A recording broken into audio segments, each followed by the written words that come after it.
You're listening to the All Systems Go podcast, the show that teaches you everything you need to know to put your business on autopilot. Learn how to deploy automated marketing and sales systems in your business the right way with your host, the professor of automation himself and founder of Automation Bridge, Chris Davis.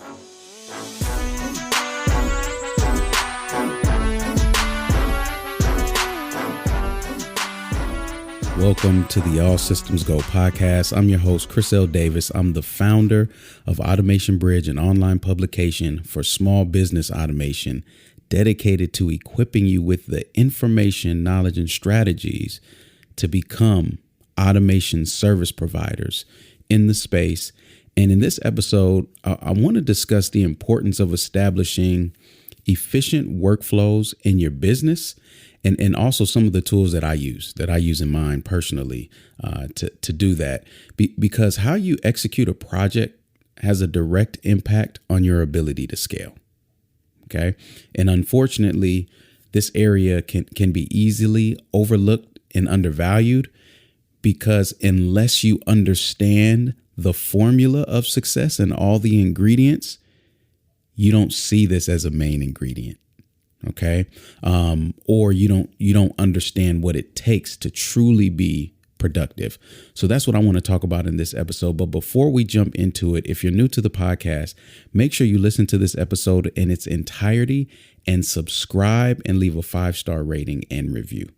You can find the All Systems Go podcast in all main podcasting apps like Apple Podcasts, Google Podcasts, YouTube. We're on YouTube. So wherever you prefer to take in your audio content, we are there. And if you are, if this is not your first time and you have not left a 5-star rating and review, please do so. It helps get the word out that we are the bona fide podcast around marketing and sales automation. And it is greatly appreciated. And I just want to highlight, I'm going to mess up your username, but it looks like it's Cicely Aaron.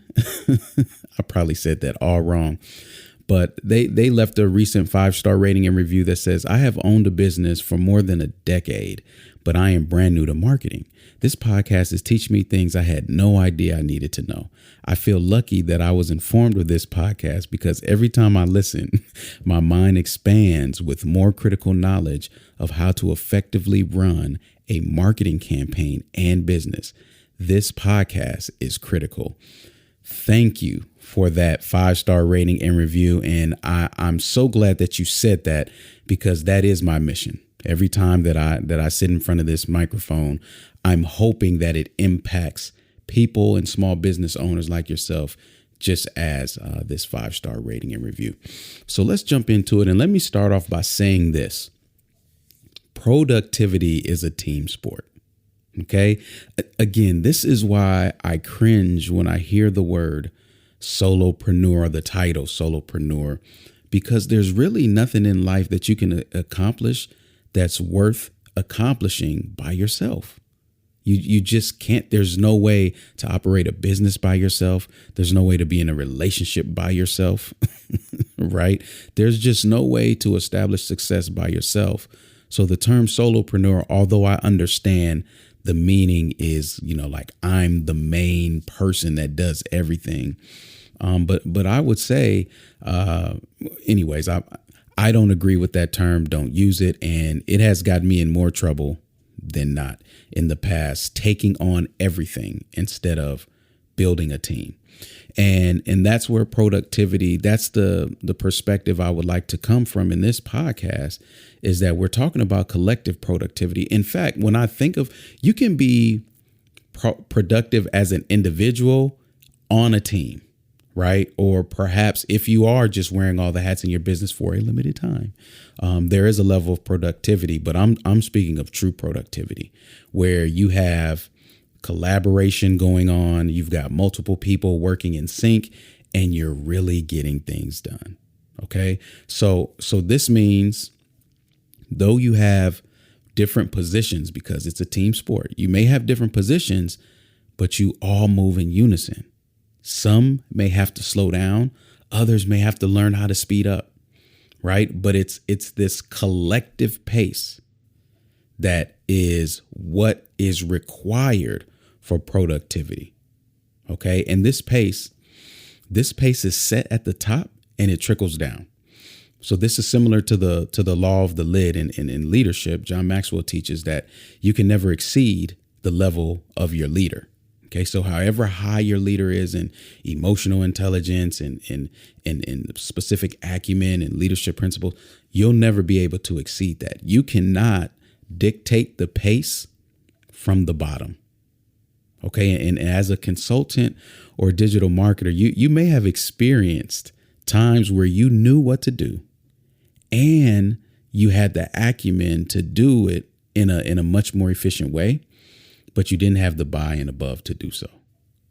Right? Have you felt that? You feel like you're always proposing new ways to do things that you know work, right? You're in the space. You're leveraging your expertise as well as others, results. Just, it's your thing. And it can become extremely stressful situation, especially if you are hired for that specific expertise. So you're under the mindset, let me come in and implement these systems. Let's be efficient as possible, right? Like, let's scale quickly. And you're constantly met with resistance. Right. And it may not be intentional resistance. I don't want to make it seem like, the CEO or whoever you're getting buy-in from is intentionally just trying to say no to you. They may not understand the level of productivity you're proposing because they've never operated at it or they've never experienced it. So I say that to help you navigate this space with less stress. Okay. You have to take into account that you have exposure and it is their choice. It is their choice, whether it's good or bad, to operate at a level that that they've not seen. Okay. And then the flip side is they just very well may just be prideful and egotistical and say, hey, look, I know this. This is how we're going to do it. In every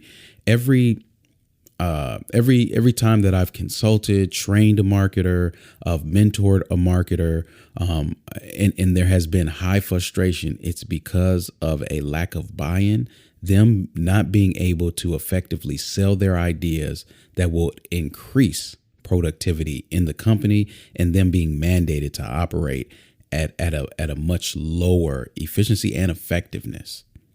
It can feel very, very limiting, and you can start feeling undervalued, so this is why it's a team sport. So there is time that is required to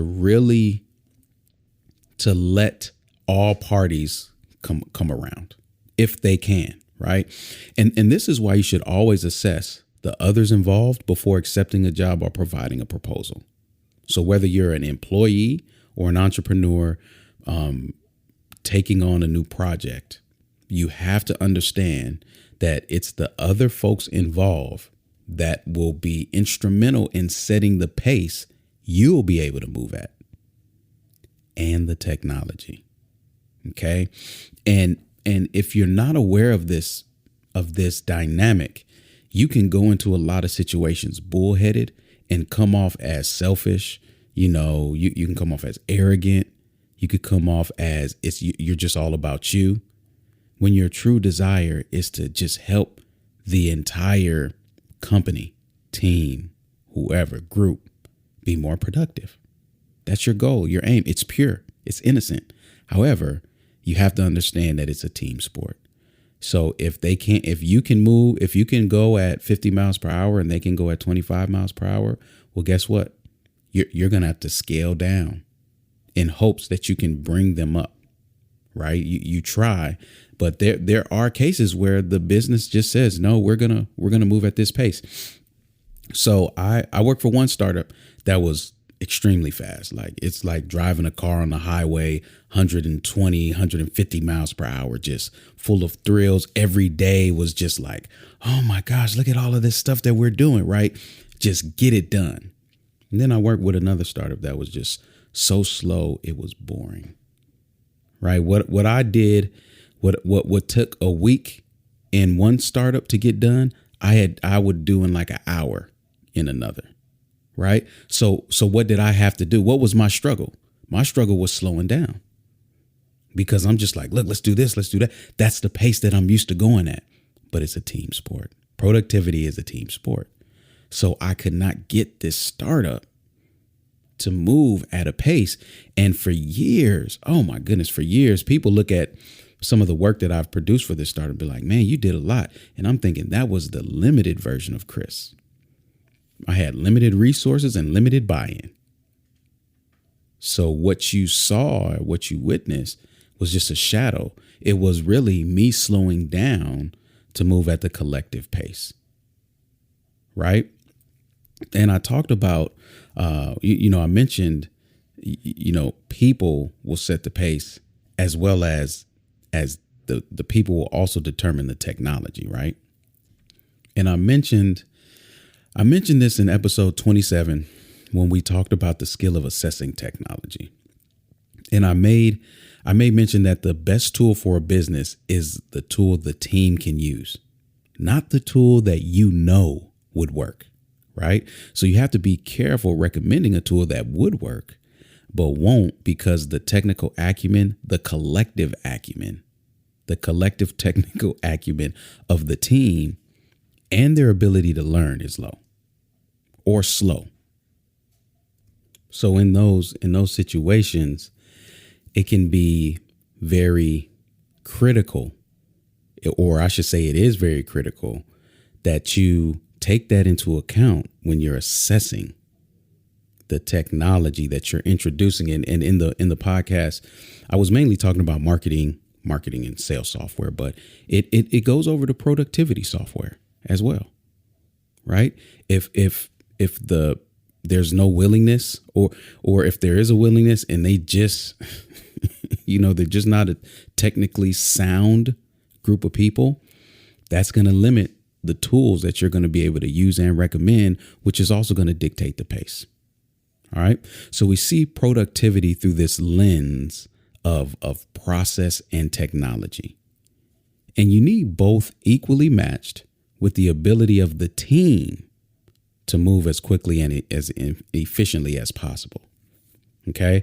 So we see this theme regardless of whether we're talking about sales automation, marketing automation, financial automation, whatever area of automation, we see this theme of matching process with technology. So let's see how this plays out in productivity when we're thinking of project management software or productivity tools that allow you to operate more efficiently, right? So I'm going to use two examples of quadrants.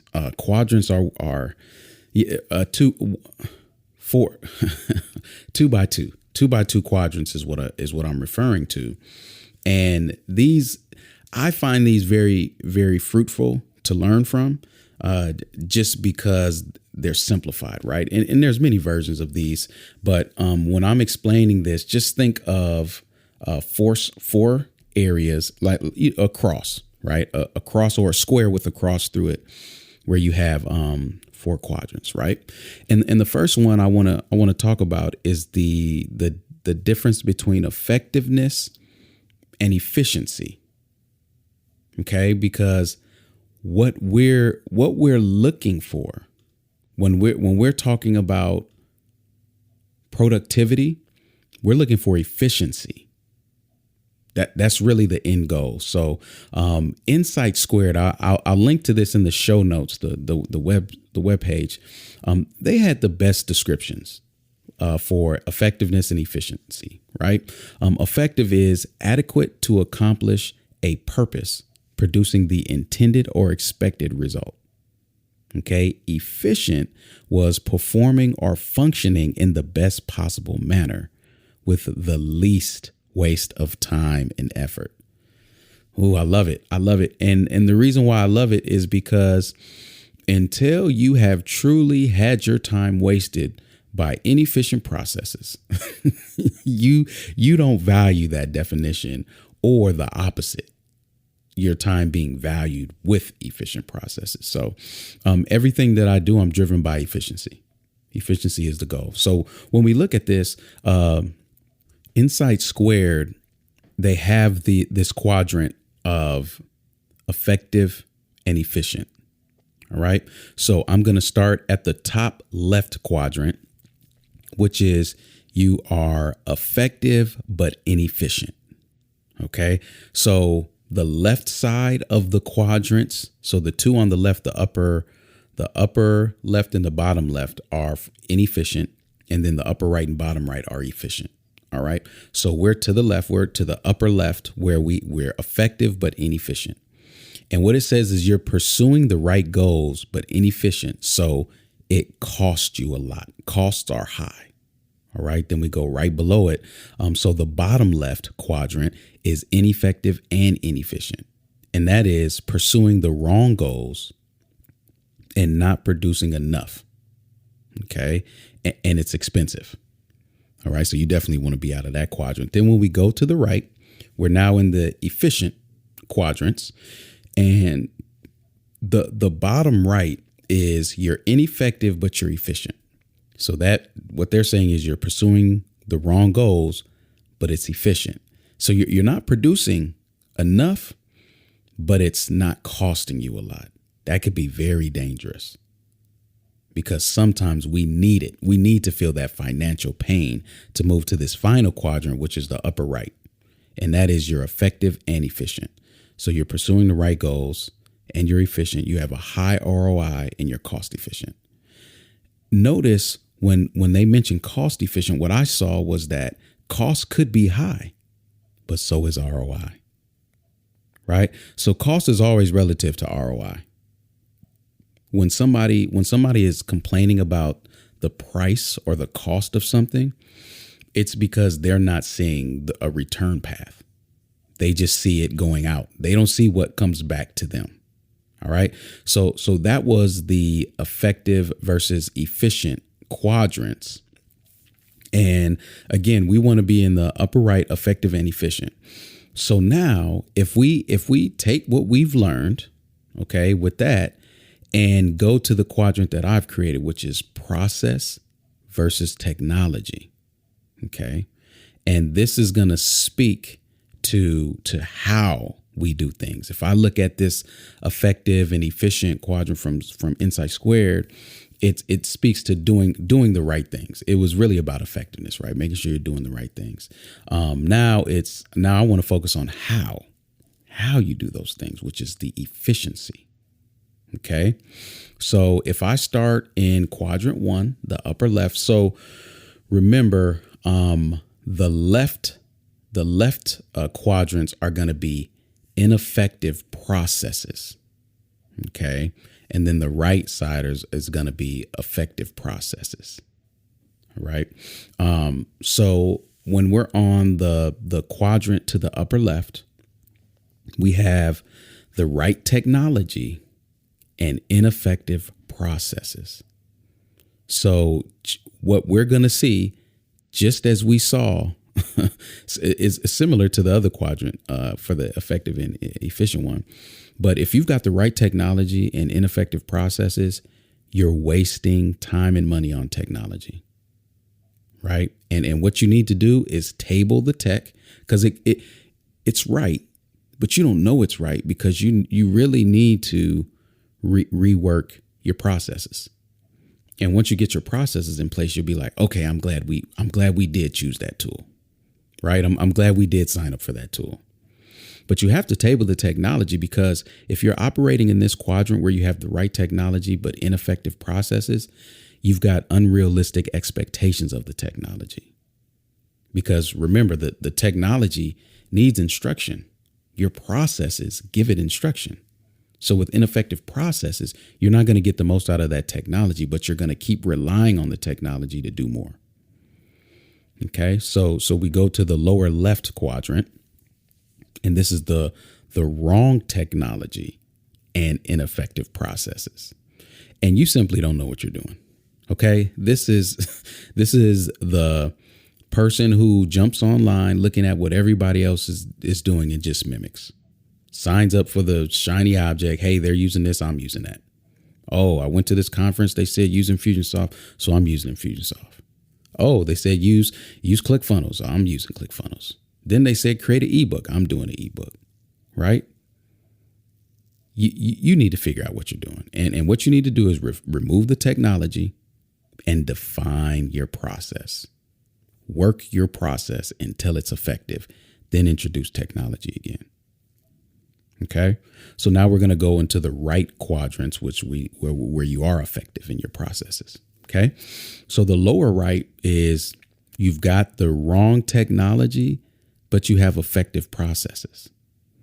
And what this means is it's going to be a lot of manual labor. Okay. Because when I say wrong technology, I'm not saying your choice is wrong. I'm saying it's the wrong technology for your team. They don't know how to use it, right? They don't have the willingness to learn how to use it. The time it takes them to learn how to use it is long. That's what I mean by wrong technology. Okay.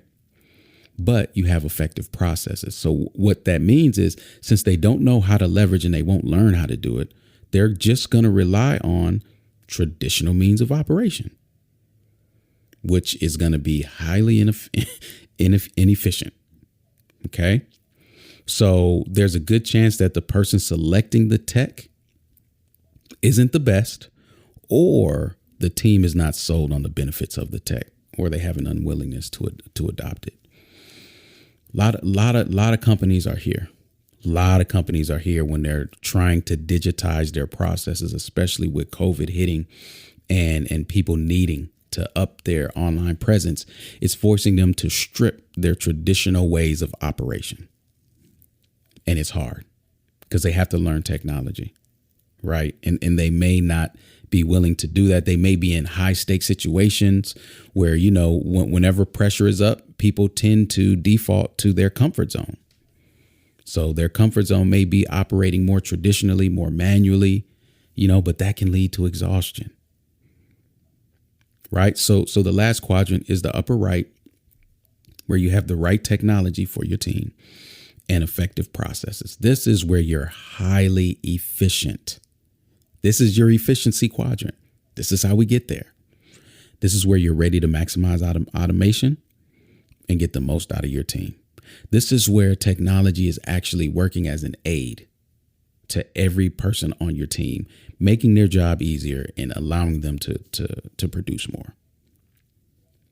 Okay.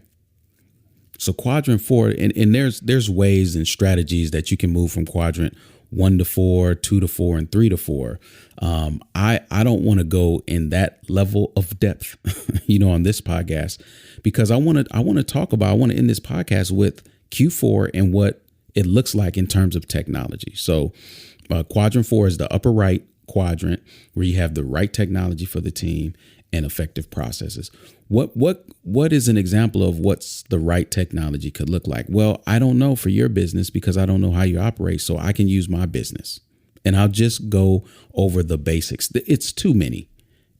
Business is just too complex for me to say, here's all of the tools that you need. I would never even attempt to do that. Okay. But I'm going to mention the basics, right? That you need checkboxes by, or at least be mindful of. And if you're looking at these basics and you're like, what are we doing there? There's a high chance that you are highly inefficient. Just to be honest, highly inefficient. I'm not even going to sugarcoat this. All right. So the first area is internal communication. This is how your team functions and communicates daily, collaboratively. Right. So for that, I use Slack. Listen, my team and I maybe exchange 10 emails max in a week. And in some weeks, no emails, because for internal communication, I just can't fathom going back to the Stone Ages of working by way of email through everything. Threads, people don't use the appropriate subject lines, right? So searching email is highly inefficient. I mean, you get lost so quickly. There's collaboration through email that it doesn't exist. What is that? You know what it is? It's a waste of time. I've seen people who use email like text message. The second the email comes in, they check their phone, they get a prompt, and they reply to it. That is not email. That is, I can't. You know what? You see my voice getting elevated because it's highly frustrating. When I see people do it, and when I see people attempt to mandate me to do it. So I've come off that traditional old age, Stone Age way of communicating. When I was at Lockheed Martin, yes, that was it. We had MSN Messenger for quick chats, but primarily everything was through email. I kept my email up, and yes, I treated it very much like chat. You better not. You better not bring that into the startup space. No startup can afford to operate like that. Again, if so, you've got the wrong technology and effective processes. It's going to be a whole lot of manual labor. And what does manual labor introduce? Manual labor introduces human error. You're error prone. Things are going to slip through the cracks. So I use Slack. I use Slack for everything. It's what is used in pretty much every startup now. So that's just the standard, right? And I'm really good. And the people on my team are really good at it too. So we're able to chop down the time it takes to communicate and solve problems at least in half. Things in email could take days. It takes minutes in Slack. Right. So that's internal communication. External communication is how your team functions, communicates, and works collaboratively with collaboratively. I say collaboratively. It sounds like something on Key and Peele or something, but collaboratively with those outside of your company. I'll give you a pass if you need to use email, right? If you need to, connect and communicate with people outside of the company, email is probably going to be the best channel. But let me submit to you this: if it's another startup and this is an ongoing project or there's ongoing communication, Slack added this ability a little while back, but you can add a company to your Slack channel. And they will appear as their own channel, and all of their employees and all of your employees can go to that one channel and collaborate. This didn't exist when I was working with startups, but I saw this. There's one startup that I'm working with now, and they did this, and I'm like, oh my gosh, this is great. I don't even know the email addresses of the company that's in there. I don't send them any emails. I know their email address because I need to share docs with them, right? But I honestly just need to know their name because Google pre-populates. So adding a company to your Slack instance is another way to cut down email communication between external companies that you're collaborating with ongoing. And I believe you have to have a paid Slack account, though, both of them. I think both companies have to have a paid Slack account to do that. We're talking about efficiency here, everybody. Highly efficient. Because again, we're talking about automating productivity when you're increasing your productivity. When you're increasing your productivity, the byproduct is you're more efficient. Okay, you can look at it either way. Highly efficient means highly productive. Chicken and the egg, right? But the purpose of talking about these productivity tools is to increase your efficiency. Okay. And then when it comes time to getting things done, so we went over internal communication, external communication. Now you need a means of getting things done. Okay. This is how you execute on projects or tasks. Okay. So this is where project management software comes in. So you have your Asana, Trello's, Teamwork, Basecamp, Mondays, ClickUp, whatever else. Airtable. Some people use Airtable for project management. I did in the beginning when it was just simple stuff. So what we use, and this is more recent because this was referred to me by my OBM, which is an online business manager. She referred to me ClickUp. And initially I was using it. I was like, just another software. I've used Asana, I've used a Trello. I'm so nimble. I could use any project management software. I try to stay away from Basecamp. I think I've had problems with teamwork too. But anyways, that neither here nor there. The one thing that sold me on ClickUp was they have an everything view. So how it works is you could have multiple spaces for different businesses. And within those spaces, you have lists and tasks and all of those things, right? You have your project stuff. And then they have this button you can click and say, show me everything. And it shows you all of your tasks across all of the businesses that you've added. Gives you a bird eye. So you can even see what is due today from every business. And that's a level of insight and visualization. And in fact, that's the next podcast where we talk about data visualization. But that's a level of insight and visualization that helps me be more productive. And when I'm more productive, I'm more efficient. Right? So whatever the case is, you need that project management software to collaborate on the day-to-day getting things done. Right? Yes, you could use Slack, and yes, you could use email. Oftentimes, these platforms integrate with Slack so that it's just one place for all of your collaboration. It's really powerful, right? Because the last thing I want is an email every time a task changes or a status is updated or a comment is left. Don't send me that email. Just update a Slack channel, or I have the app on my phone. I'll get the notification. Okay, so once you've completed a project, you need a place to store things that have been done and other documents and resources, right, that may be necessary or required in getting things done. So what we use is Airtable. And Airtable is more for relational storage. So think of it like I'll use Airtable to have all my blog posts in there. Because every blog post is tied to a category, which could be tied to an author. So those are relations. So I have authors on a sheet, I have categories on a sheet, and then I have my blog posts on another sheet.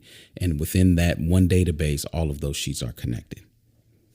Right. Again, so I could easily click on a category and see how many blog posts are in that category. So I can, hey, what am I writing about? Where is most of my content being created? Identify holes. Again, this is the data visualization. I'm getting ahead of myself. Right. Or the other tool we use is Notion.